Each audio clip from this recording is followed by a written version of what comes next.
Up next, have you seen this picture? A 3-year-old standing on a toilet practicing a lockdown drill she learned in preschool. When it comes to training kids for a terror attack, how young is too young? Welcome back. This image of a 3-year-old standing on top of a toilet going viral. Her mom posting the picture as the girl practices a lockdown drill that she learned in preschool.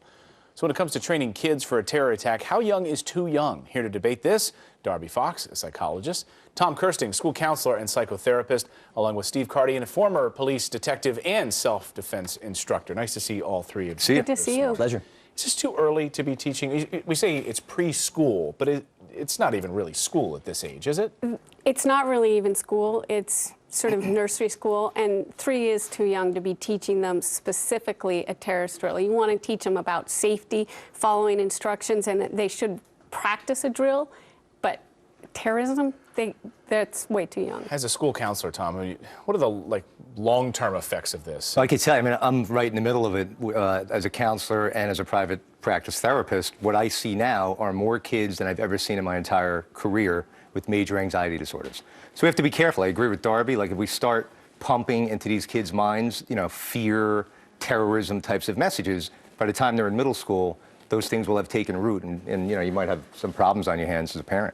Steve, Darby talked about teaching them at least safety and following rules orderly if something were to happen. But you have an interesting take on this, which is to teach them without teaching them, so they're not really aware. It's like hiding vegetables inside of food. So they're getting their vegetables. Yeah, I'll give you an example of when I teach anti-sexual assault techniques to girls 8, 9, 10, anti-abduction. They don't know that they're doing anti-sexual assault or anti-abduction. They just think that they're doing self-defense stuff with Steve. They have no clue, not then, they will later, that these are self-defense specific to sexual assault prevention and kidnapping. So how do we talk to them, Darby? Well, with a 3-year-old, again, they will have no idea what terrorism or a shooter is, and we really don't want to teach 3-year-olds to go to the bathroom and stand up on top of the toilet, because they think in very concrete terms. So if you tell them to stand on top of the toilet, they might not put the toilet seat down, they don't have great balance, it just doesn't make sense. So what we teach them is follow the directions of an adult in charge.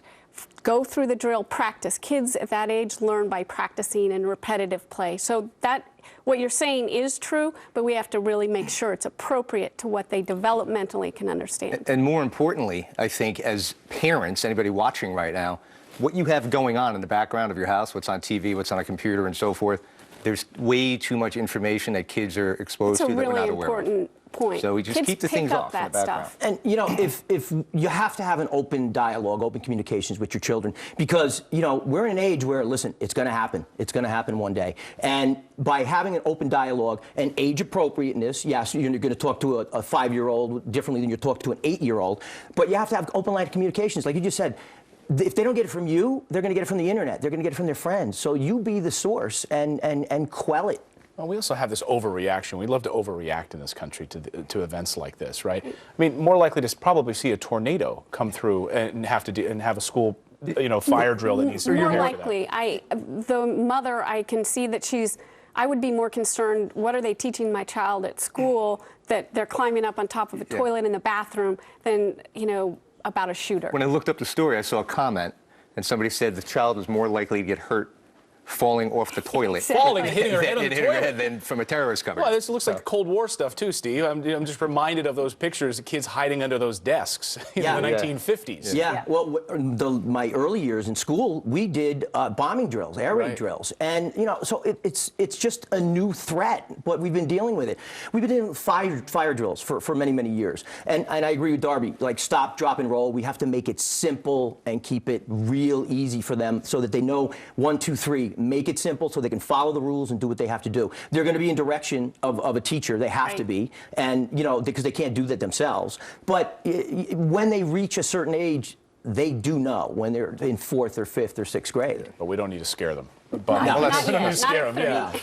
No, we can scare them about other things. If you don't clean your room, you're going to get in trouble. Thanks, guys. Great to see all of you this morning. Thank you.